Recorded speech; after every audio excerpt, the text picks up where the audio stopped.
DC Environment and Energy Associations. I'm joined by my fellow co-chair Chandler Randall, and we're really excited to introduce this panel of speakers to talk about pro bono work that helps the environment as part of this year's DC Pro Bono Week. So with me today are Abby Doino, the Executive Director of Green Pro Bono, a nonprofit pro bono clearinghouse for environmental organizations. Abby is a graduate of Harvard Law and the Fletcher School of Law and Diplomacy. Her past work includes working in the litigation division of an international nonprofit, working for incubators, and managing an aquaculture farm. She's based in San Francisco, where she additionally works as an associate at an international firm, and she enjoys finding the interconnection between her many interests in supporting innovative new projects through her work at Green Pro Bono. Christine Appa is an attorney and consultant who specializes in environmental justice and sustainability. In addition to her work, Christine teaches environmental justice as an adjunct professor of law at the Benjamin N. Cardozo School of Law. Christine previously served as a senior staff attorney in the Environmental Justice Program at New York Lawyers for the Public Interest and as regional director at the New York State Division of Human Rights. She began her career as a staff attorney in the Civil Division of the Legal Aid Society of New York, and she served as a member of the New York City's Environmental Justice and One NYC Advisory Board, and frequently speaks and writes on topics related to the environment. She's a magna cum laude graduate of the City College of New York and received her law degree from Duke University School of Law. She's also a graduate of the New York City Environmental Law Leadership Institute. Will Halnon is a staff attorney and outreach engagement coordinator at Chesapeake Legal Alliance, where he provides free legal services to individuals, community groups, and environmental advocates working to protect the Chesapeake Bay's lands, waters, and communities. Will also manages CLA's Pro Bono Network, which is comprised of over 280 volunteer attorneys. Will is a graduate of the George Washington University Law School with specializations in environmental and transactional law. And finally, our panel today is being moderated by Ariel Selaski. She's a litigation staff attorney at the Chesapeake Bay Foundation, where she works to reduce air and water pollution that harms environmental and human health throughout the Chesapeake Bay watershed. She's represented CBF at the federal, state, and local levels on issues including air regulations, water permitting, and land use. She holds an undergraduate degree in culture and communications studies from New York University and graduated summa cum laude from Vermont Law School in 2014. So I'm excited to turn our panel over to Ariel, our moderator, to get us started. Thank you so much, Priyanka, and I'm really excited to be here moderating this panel today. I moderated this panel back in 2020, and it was really excellent. I think it's a great way to get folks who are interested in doing environmental work involved and provide them with some practical tips for how to get more involved. So I'm thrilled to be here today with our panelists. And before we get into talking a little bit more with our panelists and hearing about their work and their organizations, let's do a quick poll of the attendees today on the webinar by do me a favor and drop into the chat how many years you've been practicing law. And if you're a law student, just say law student. That'll give us an idea of maybe how to tailor some of the information that we're providing today in the questions.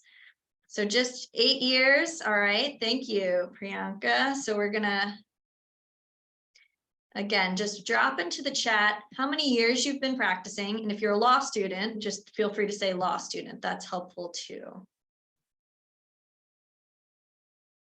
All right. Law student, great. 3 years, okay. So right now we've got a couple folks in a law student, excellent, a paralegal with 11 years experience. We have 27 years. Wow, really cool. Okay, we've got a nice range. We have folks who are law students, paralegal with many years experience, up to 27 years of experience. So that's exciting. And 19 years experience. Okay, great. All right, well, with that, then we'll just have to cover everything because we have such a diverse group of attendees on the call. Let's start out with Abby. Opening intro remarks. Give us a sense of Green Pro Bono and your path to getting there. My pleasure. Hi, everyone. It's great to meet you all. My name is Abby, and I work with Green Pro Bono. Green Pro Bono is a small nonprofit We serve environmental organizations, both nonprofit and for-profit, with accessing legal services. Our mission is to reduce the financial and logistical barriers that access to legal services provides by matching environmental organizations with pro bono lawyers, including in-house counsel, law firms, and individual attorneys. Green Pro Bono has been around for 12 years, and I've been lucky enough to work there for 3. We're made up of a small team. We think of ourselves as quite efficient, and we cover the entire United States as well as numerous international locations. And thanks in part to our network of pro bono attorneys. We assist approximately 50 environmental organizations a year. We've seen quite a range of environmental issues covered by our clients, anything from community environmental impacts such as local river cleanup to developing clean tech through an incubator program to species-specific conservation initiatives. You name it, we've seen it. Likewise, we've been lucky to see quite a range of legal issues. We see assistance with formation, incorporation, 501c3 filings, intellectual property and trademark issues, partnership and contract drafting, and sometimes litigation, though we tend to see a majority of transactional legal issues. And we're assisted mainly through our fantastic network of volunteer lawyers span the country. We're very lucky to have dedicated volunteers and repeat volunteers who have a range of expertise. So this allows us to provide pretty comprehensive services to our clients. We're always growing, and we would love to have you join the team.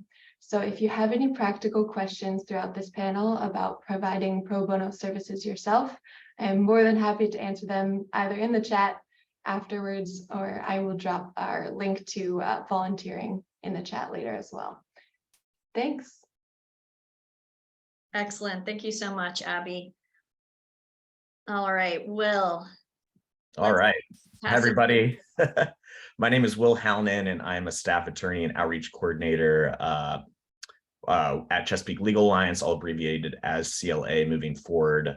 CLA is a nonprofit law firm based in Annapolis, Maryland. We're the only regional organization, I'll say that because I don't want to step on Abby's toes there, regional organization dedicated to providing free legal services to individuals, community groups, and partner organizations working to restore the Chesapeake Bay watershed and protect the communities that live within it. So we do this work through our 8 staff members. 6 of us are attorneys, but we also rely heavily on our great network of pro bono attorneys. It's over 280 volunteers who are barred in every jurisdiction throughout the watershed. So that's 6 states and Washington, D.C. And just to add a little bit to my background, I also served as a volunteer with CLA before I was officially hired in January of this year. Great. Okay. We'll definitely be coming back with more questions about the specifics and all of that. But thank you for Great. that quick intro. And then, you know what, let's go to Christine. Do you want to go ahead and give us some opening introductory remarks? Oh, thank you. Thank you so much for inviting me to this panel. I think I'll be happy to share that one of my dreams in life is to reach as many people who are interested in pro bono service and environmental justice and climate justice, and just impart anything that I know to help motivate people and to encourage them to dedicate themselves to this important work. So I want to say thank you to my fellow panelists, and also thank you to everyone who's joining us today. My name is Christine Appa, and as you mentioned, I am an adjunct professor at the Benjamin N. Cardozo School of Law, where I teach a course on environmental justice. And I really enjoy my teaching experience because I get the chance not only to explain to students a lot of the doctrine and the case law, but I endeavor to create a learning experience that will allow people to feel prepared to leave law school and start getting into this work immediately. So in addition to the work, I've created this thing called an advocacy portfolio, where I teach the students how to write op-eds, how to draft testimony, how to write a one-pager to convince a large swath of the community, just to get documents under their fingers that helps them to hit the ground running when they start working with community organization. So a bit of what I'll be speaking about today comes from that experience in helping students, and then also my own work as an attorney. So I'm looking forward to sharing and also to learning from the panelists and the audience too. Great. Thank you so much, Christine. So before we move on to some more questions and a conversation with our panelists, I'm going to do one more polling question for our attendees today, and recognizing that we have some folks that are in law students. The question is, have you volunteered for pro bono lawyer positions before? And let's say you can either say yes, or you can say not yet, because we're going to assume that everyone's going to seek this out at some point. So if you haven't done it, just a not yet into the chat, or if you have, let's put in a yes, and that'll give us a sense of just the kinds of pro bono. Not yet, but yep, yes, yes, not yet, yes. I don't know if I can, as I'm a paralegal. That's an excellent point by Juliet in the chat. And you know what? Let's just go straight to Abby. I saw you nodding your head. Do you have a response on that? I do. Can a paralegal find a pro bono opportunity through Greenfield? Yes, we would be happy to have you. In my experience, paralegals have just as much knowledge and capability to volunteer and assist clients as any experienced lawyer, especially with how many years experience you have. That's very impressive. Our clients are often looking for someone to just calmly sit down with them and explain to them the process of what's going to happen when they receive legal advice. Oftentimes, it doesn't require a specific legal service. They may just need assistance with understanding what a contract even means, or what it means to incorporate their organization, or what a 501c3 entails. All of these questions are sort of quasi-legal questions that could be answered through some research on your part, or taking the time to figure that out yourself and then sitting down with clients. So I think any chance you have to sort of assist clients in better understanding this realm of the legal field, which is quite confusing. Sometimes it feels like on purpose. It would be extremely beneficial to our clients. So feel free to reach out. Happy to talk to you more about your individual experience and what you'd be interested in working on. Excellent. And Will, does CLA work with paralegals as well? Yeah, we sure do. We try to. We try to get paralegals to volunteer as much as possible. There's a lot of paralegal work that some of these organizations do need assistance with. So absolutely. Excellent. All right, so then let's do another big picture question. Will, we can just start with you. You can keep going. Can you give us an example of one or two types of cases that pro bono lawyers have done for CLA? Sure. Yeah, it's kind of hard to focus on just one or two. We provide a diverse range of pro bono opportunities. Any area of law under the sun, we're getting intakes for. Some of the most common intakes we do receive are for land use matters. So that's going to be permit enforcement or permit challenges to rezoning decisions. And I think some of these are also the most exciting. Right now, one of our volunteers is currently working on challenging an upcoming rezoning decision in Prince William County, Virginia, to change the zoning of a significant portion of land designated for agricultural use and low density housing between the Manassas National Battlefield and the Prince William Forest Park into what is called Tech Flex, so that they can build about 2,100 acres of data centers in the area, despite pretty much every local environmental group and some national groups expressing concern about the environmental and public health consequences that really haven't been addressed by those who are voting to change that. We've historically, some of our volunteers are hesitant to take on some of these land use cases because they're not familiar with it. So in response, to take some of the mystery out of these kind of matters, We recently launched a webinar series called Learning Land Use, which is designed to encourage both volunteer attorneys and laypersons to take part in influencing land use decisions in their communities in a meaningful way. But as Abby also mentioned, we do a lot of transactional work as well, helping community groups incorporate and file for 501c3 tax exempt status, reviewing nonprofits, volunteer waivers for a trash pickup or something, updating employee handbooks to be more DIJ focused. So there's, a lot of mix between the opportunities that we provide. Got it. And so when an attorney comes to you all, how does the process work? Is it usually attorneys interested in pro bono service coming to CLA, or is it CLA reaching out with a specific case that they're trying to find a lawyer for? Right. Thank you for asking that. It's a mix, but mostly what we do are we have an intake process. Someone will come to us who is in need of legal assistance and might not be able to pay for an attorney for that assistance.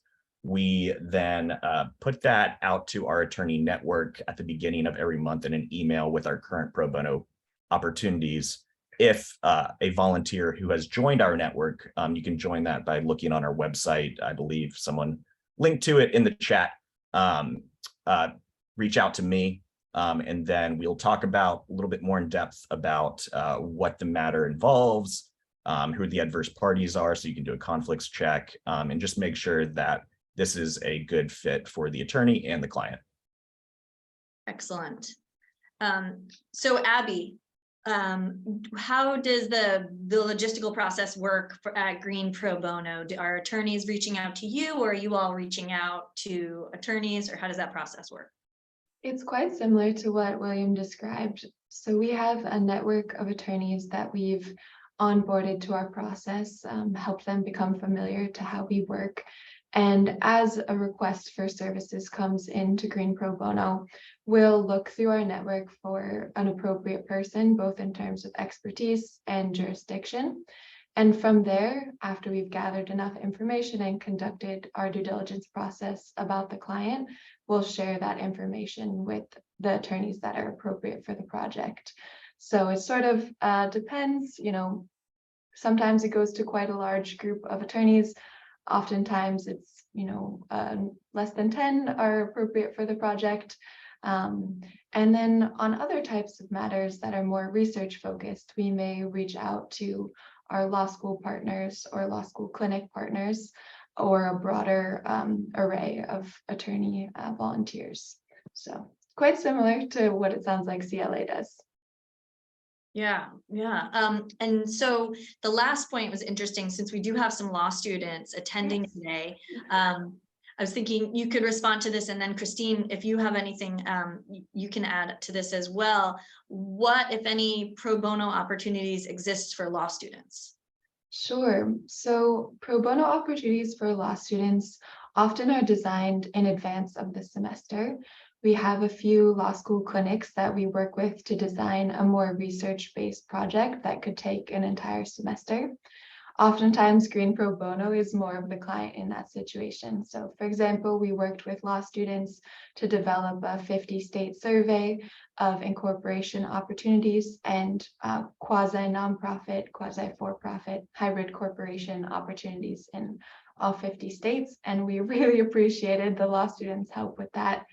So those types of projects tend to be more pre-planned and are less responsive to clients that come through our doors, but are just as impactful and meaningful. And we'd be happy to work with more schools and law students. In an individual capacity, not through a law school clinic, students are welcome to reach out to us, and we'll help you find a client that doesn't have a legal request necessarily, but is more of a research advice giving request that doesn't require being a barred attorney. And those come up quite often, sort of like how I was explaining to our friends who are paralegals. There are plenty of just general advice requests that we get that help our clients feel more confident and better understand what legal advice they'll receive in the future. That sounds like it could be some really valuable law school experience. Definitely. And Professor Appa, do you have anything you want to add on that piece about doing pro bono type work as a student? Sure. And in fact, it reminds me of the time I spent doing pro bono work as a student very fondly. I remember my first clinic, I was part of the poverty law clinic at Duke Law. I'm not sure if they still have it, but I was an extern for the North Carolina Environmental Poverty Law Project, which I don't think is in effect anymore, but I was working, learning about confined animal feeding operations. And, as someone from New York, I wasn't really familiar with industrialized farming and the effects on people, especially local communities. And North Carolina, as anyone knows, is a very large hog producing state, and they have lots of different commercial enterprises when it comes to farming. But I was able to work with an attorney to draft some memorandums that were helpful to clients. And I also recall being able to participate in drafting or research for drafting an amicus brief that was discussing at the time some portions of the National Environmental Policy Act and looking at ways that we could plug in as students. But one thing I would encourage students to do is if you see something, you can always start a project. I think law school is a wonderful time where you can get the support you need. There's often already a clinic infrastructure in place. But if you see something in your local community and there is not a current legal, maybe a legal model or someone already working on it, that's a time to really, roll up your sleeves and think of ways that you can do it. And in my teaching, I encourage the students, as they're drafting the op-ed that I mentioned, look around at things that affect you or affect your community and write on them. You don't have to wait until you graduate. A lot of the people who need help today, and the skills that you have are enough. And so starting there and starting early and working often will help you to develop those legal muscles that you need to really take the issues across the finish line, if you will. So. Yeah, so let's stick with you for a minute. You are a professor, you teach an environmental justice course, is that right? Yes, I'm an adjunct professor. Yeah, so maybe you could talk a little bit about what the environmental justice field of work looks like and the type of work that attorneys can get involved in that field. Just to give the attendees kind of a general primer on what EJ work is and what it might look like for a pro bono student or attorney. Maybe some specific examples, if any come to mind, would be great too. Sure, that's a great question, Ariel. Thank you. Environmental justice is a very dynamic field. It encompasses everything from environmental protection, social justice issues, racial justice issues. You need quite some information on technical and scientific aspects of pollution and the equitable placement of citing for locally unwanted land uses. So you also need some understanding of real estate and land use. So it's dynamic in that sense that it requires a bit of knowledge about everything. But the beauty of environmental justice is that it centers the voices of people who have been often disenfranchised. And even if you don't have any of those backgrounds, it really places a tremendous amount of value on lived experience. So as an attorney, I've actually spent my entire career working on public interest matters. I'm grateful for that because not every attorney gets the opportunity to do that, but I have worked on public interest matters from day one. And to be able to work with people from and of course, often in a very vulnerable state requires another type of education that you can really get just working with people, listening, these types of social skills that are not really essentially lawyering skills. They're important lawyering skills, but in the vein of what I was saying, that you're ready to serve now to students and to people who may not have the title of lawyer, you can start today, but it really centers lived experience. So getting an understanding of how the people affected by the environmental justice issue have experienced it and what they want to do about it. And I focus on what they want to do about it, because the training that I received as an environmental justice lawyer was centered on what they call the community lawyering model, which centers the voices of the community above that of the lawyer. As lawyers, we're trained to come in, assess the situation, find out what needs to be done, lead it, do it, get it done, move on to the next one. But community lawyering requires lawyers to take a bit of a step back, out of the driver's seat, if you will, and to just kind of be, you can ride in the passenger seat or wherever you want in this analogy, but you're definitely not in the driver's seat. And you're helping people to get where they want to go by providing capacity building, whatever it is in the lawyer's toolbox that the clients need to feel empowered and independent and as a change agent within their own community. And then finally, to make sure that that's sustainable, because as you know, you close a matter, it becomes an administrative issue for you, you close your matters, but they're still living in the community. So you don't want to have to come back every time there's a problem. You want to empower people so that the solutions are sustainable enough that they can carry this information not only amongst themselves, but to other communities that might be facing a similar problem. And say, hey, this is what's going on in, say, downtown Brooklyn. Oh, well, we face something similar in Jamaica, Queens. So we want to, link up. And that's when you really see the development of that effort that I guess you call like the pursuit of justice, or I think you all know what I mean. Like if you were to see that happening, you would feel that this is significant progress is being made, right? So in that sense, you want to be there as the attorney, you want to be a great listener, great partner, but environmental justice really values the experience of those who are most affected. And it also is responsive to people who may not be affected, may have never heard of the problem before, but have now become aware and now want to do something about it. So there's space for everyone at the table. And it's a very large table, it's round. So, no one's quite at the head, but the clients, it should definitely be centered on the client.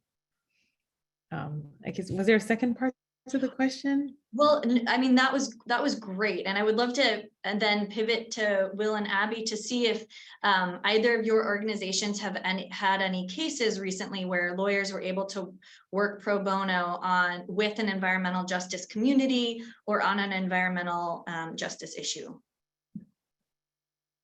Yeah, I'm happy. Abby, do you mind if I take it away?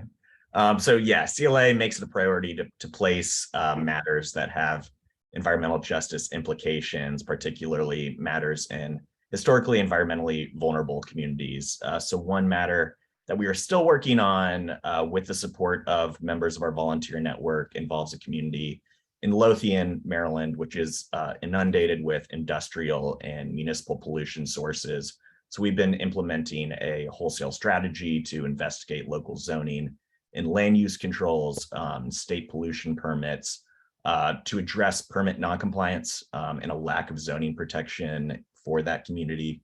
I think also our legal education department strives to not only encourage and empower lawyers to get involved with some of this EJ work, but also to provide the knowledge and the encouragement to local community members to get directly involved in their local land use decisions. Great. Abby, do you have any cases that come to mind recently through Green Pro Bono? I do. I won't say the name of the organization because I haven't gotten their sign off on it, but I can talk about it in general terms. We recently assisted a community organization, community that is an environmental justice community, has been experiencing significant incidents of lead in drinking water. And the community had worked with lawyers in the past that had not prioritized their interests and were quite sensitive to how the volunteer lawyer was going to be received by the community organization. And we wanted to be equally as sensitive to that. So we worked with individuals from the community organization to identify an ideal candidate for a pro bono attorney. And we ended up coming up with an idea that a pro bono attorney needed to be longstanding and committed to the organization as a whole, not just for a specific matter, specific legal request. So we designed this idea of an assistant pro bono lawyer who would then oversee other pro bono lawyers who had particular expertise that may be needed by the community organization as different legal issues came up.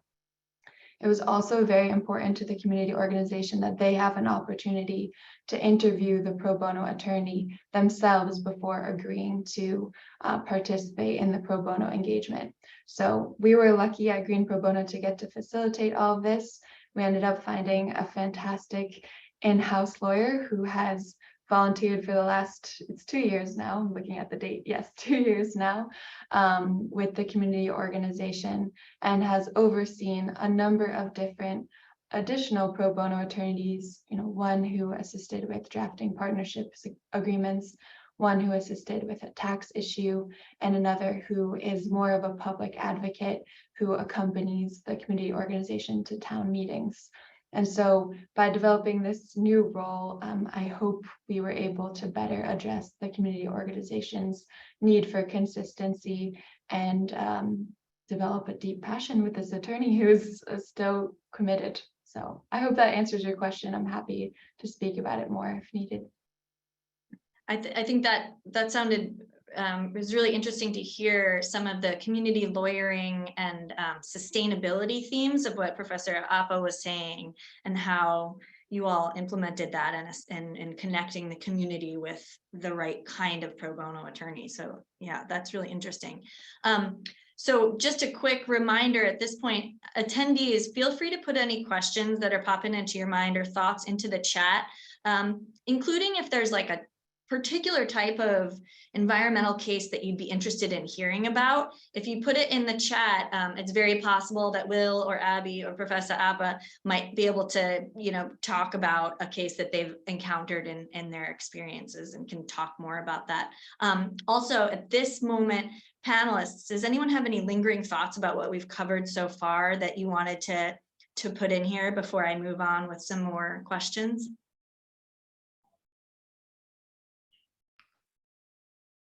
I might want to add that for people interested in pro bono, always keep in mind that there's a plethora of ways that you can serve. Because environmental law tends to have very long cases, like the cases can go on for several years.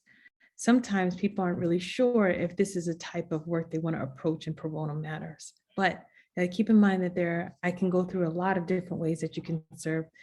Focus on the type of time commitment. So think of that first, and then usually that will attach to the nature of the ethical obligations you have as an attorney and even as a law student.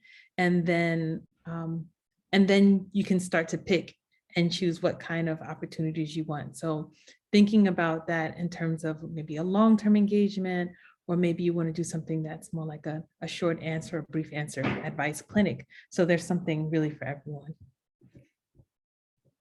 That's a great point, and kind of leads nicely into the question of and this could be for any panelist who wants to answer this one. Do you have any advice for navigating conflicts or ethics issues for especially for practicing attorneys who may be at a firm or an organization right now? Do you have any advice on how to navigate that? We can go ahead, Will. You want to start, and that way we Sure. Yeah, for conflicts purposes, we have our own intake software that's going to confirm that there are no conflicts on our end in deciding whether we can take on a new matter and promote that within our volunteer network. And I assume that a lot of firms and nonprofits involved in litigation have something similar. For a lot of the research projects that we offer to volunteers, there aren't really adverse parties, so there are no conflicts.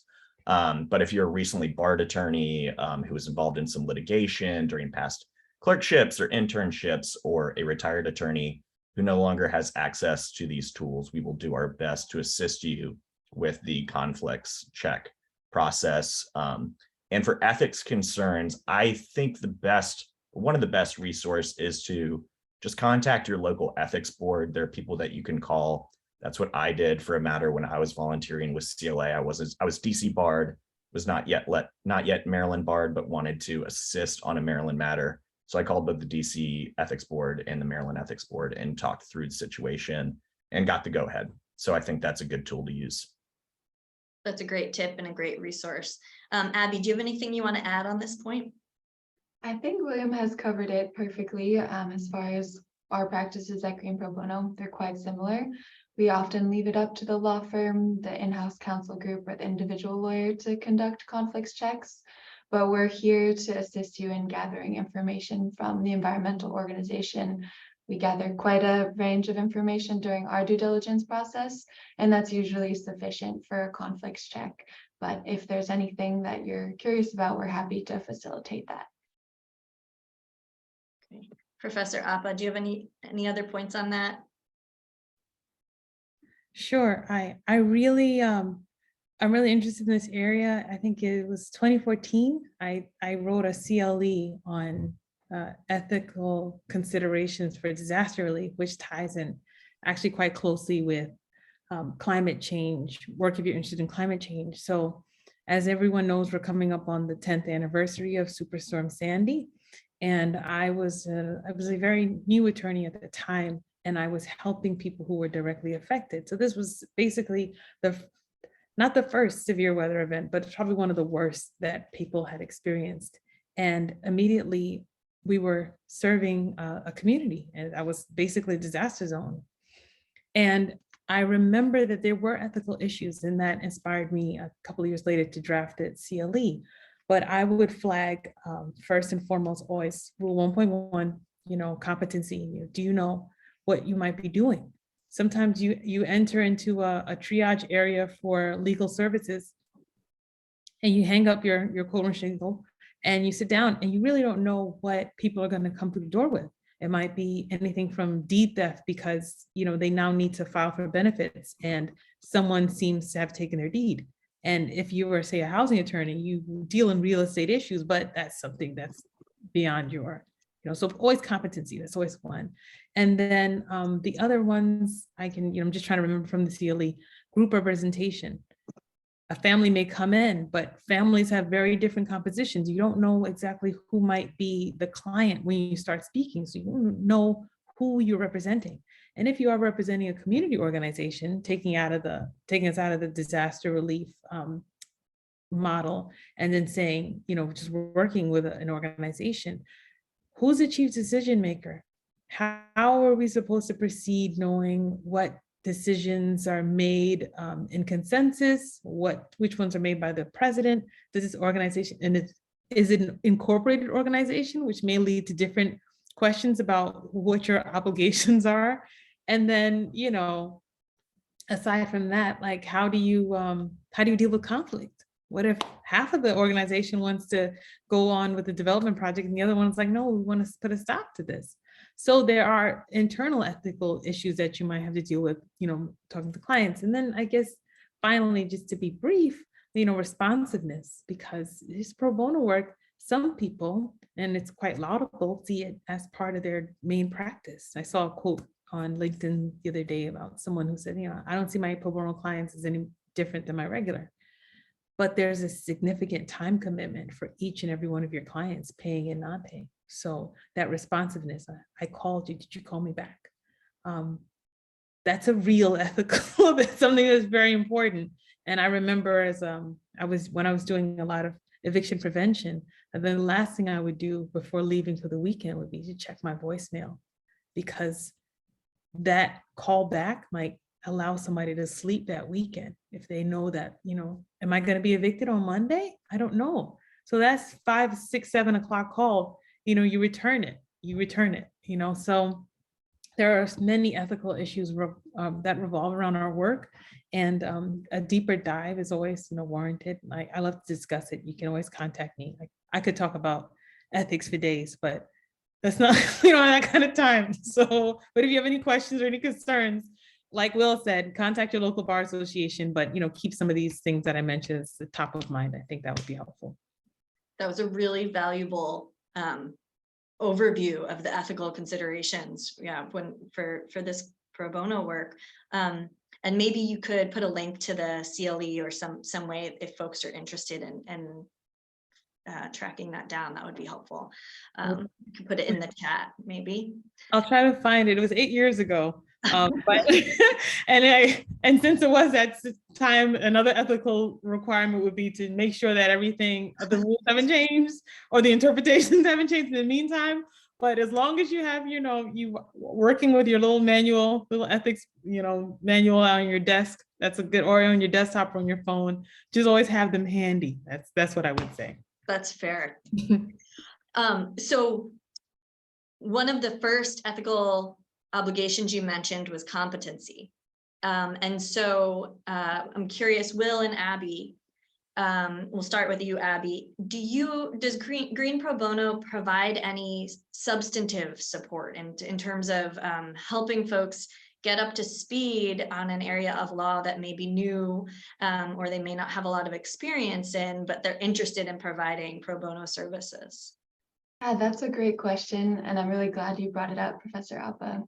We have a number of attorneys who are interested in volunteering with us who may be new to a particular legal expertise, or they may just be a young lawyer. And we work hard to match someone who is eager to volunteer, but may not be prepared to take on the matter on their own, with an additional lawyer who can provide more of a supervisory role. So we often combine teams of lawyers. It's facilitated in large part because we're remote and everyone is prepared to work remotely these days, which is really nice. So even if you don't feel you're competent to take on a matter on your own, there's still a way for you to volunteer and to learn under someone else's assistance. In terms of substantive work from Green Pro Bono, we are made up of a team of lawyers, but we do not provide legal services ourselves. So we're quite careful to not provide legal assistance to both clients and also not comprehensive advice to our attorneys. We're happy to point you in the direction of substantive content. We often are finding lately that attorneys are coming to us for assistance getting up to speed on a new environmental issue. And that's something we've actually had help from non-law school students, environmental students, who are helping write primers about different emerging environmental topics. So we see ourselves as sort of an initial stop for you if you want to learn more about either a legal topic or an environmental issue. And we're happy to work with you to find someone else who can assist you in assisting a client. Excellent. So that might be an engineering issue or Exactly. Okay. The most recent one was we had a lawyer who wanted to learn more about carbon sequestration. And so we were able to point them to a number of different resources. Great. Will, do you want to speak to this one as well? Yeah, I would love to. So quick answer, no, you do not have to be familiar with a certain area of law if you are interested in taking on a matter in that area of law. And I think that's a huge benefit to CLA because it does give lawyers an opportunity to learn more about a new area of law if they're interested in putting the time to learn a little about it. And we also have a number of resources to help familiarize our lawyers with an area of law that is new to them. We have a number of recorded webinars. I mentioned the Learning Land Use webinar series earlier. We also have practice guides. When I was volunteering, I helped draft a practice guide on national and Maryland state laws related to wetlands. And like Abby said, we're often pairing lawyers together depending on the demands of the project so that they can work with one another, and our staff and our clerks are happy to assist whenever possible and when it's appropriate. Great.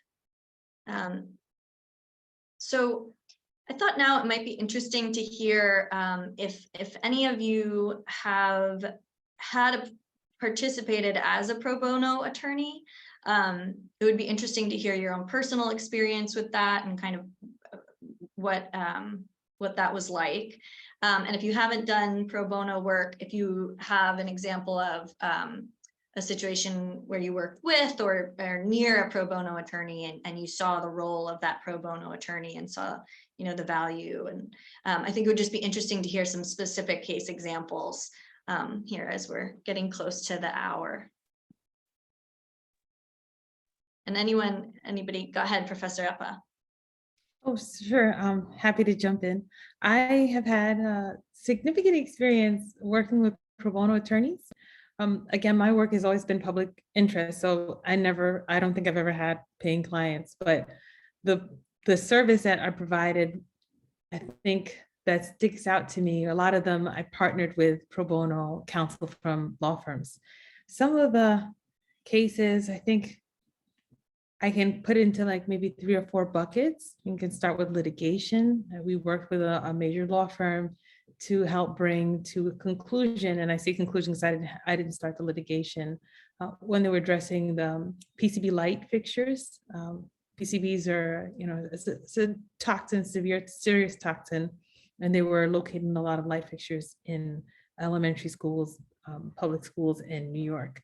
So under requirements, they had to be removed, and I helped to facilitate the settlement process. So I jumped in there and I worked with pro bono counsel to help bring that case to a close.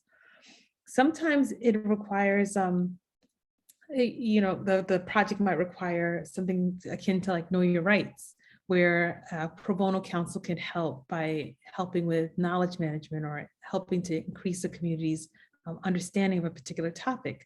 And so this wouldn't be where you would represent anyone, but you can use your expertise to maybe deliver a topic like a CLE, but we would call these know your rights.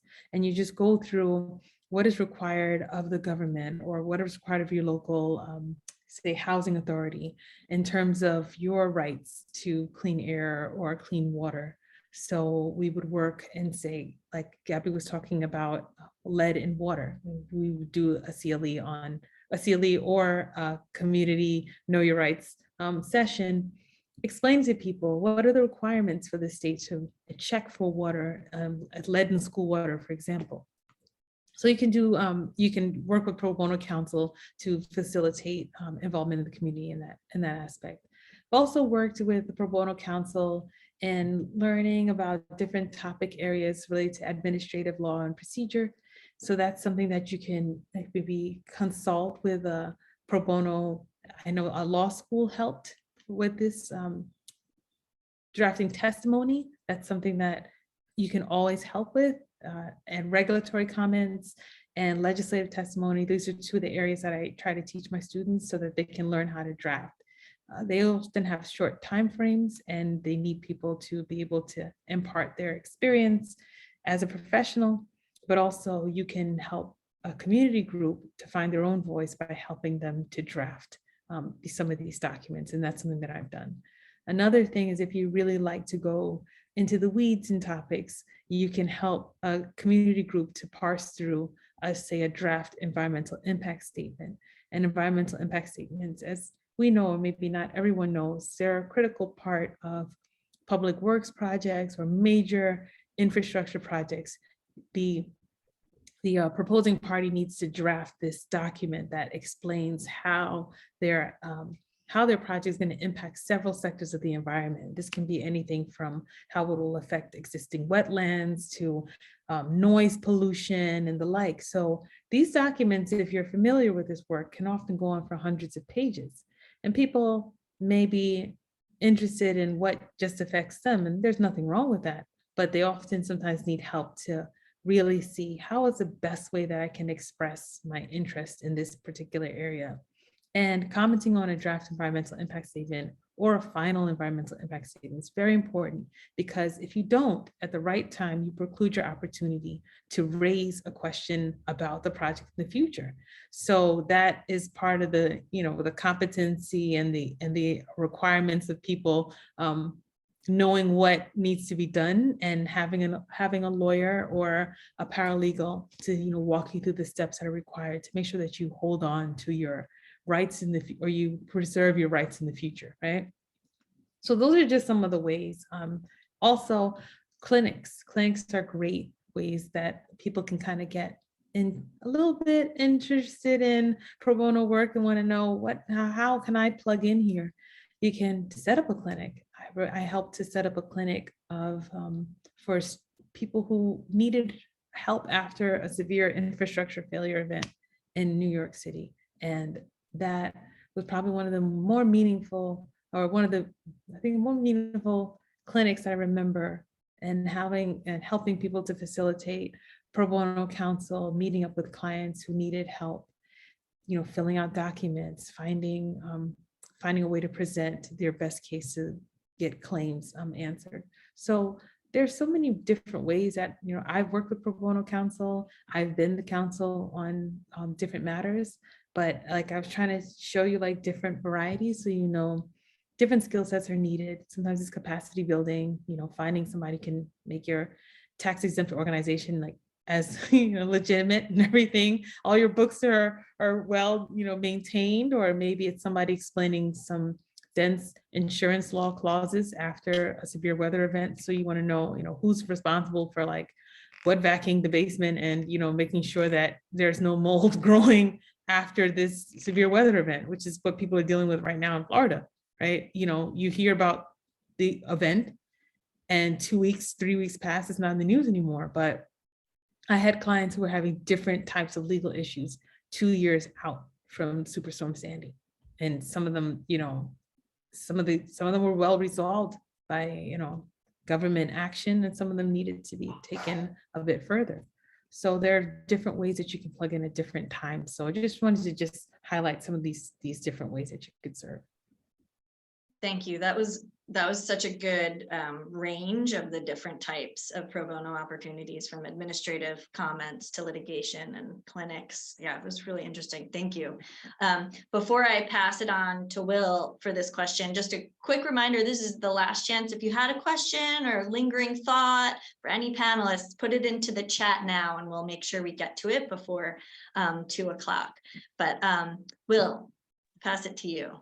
Yeah, it's hard to follow that response. That was pretty great. I would echo, yeah, if you're a law student, try to get involved in a clinic. Maybe it's not even, what you're focusing on at GW Law. They don't have an environmental clinic. So I got involved in the community development transactional clinic. And I learned a lot that is still useful in my current position as a staff attorney at CLA. I can, when I was volunteering with Chesapeake Legal Alliance before I officially joined the team, I was working for a real estate transactional firm in DC, knew I didn't like it, knew I wanted to transition into the environmental world. And during that time, I was still able to draft that wetlands practice guide that I had mentioned earlier. I helped one nonprofit rewrite their employee handbook. With a focus on DEIJ initiatives. I served as lead counsel to a community group fighting a proposal from a developer who was trying to sidestep some of the permitting processes and public comment mandates.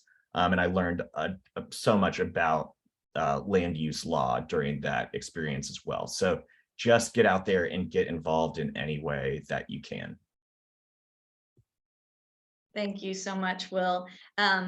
All right, I'm going to pass it to Abby, and it looks like we're kind of winding up here. So I guess this is sort of like closing remarks, and also any final thoughts on that last question would be great. Sure.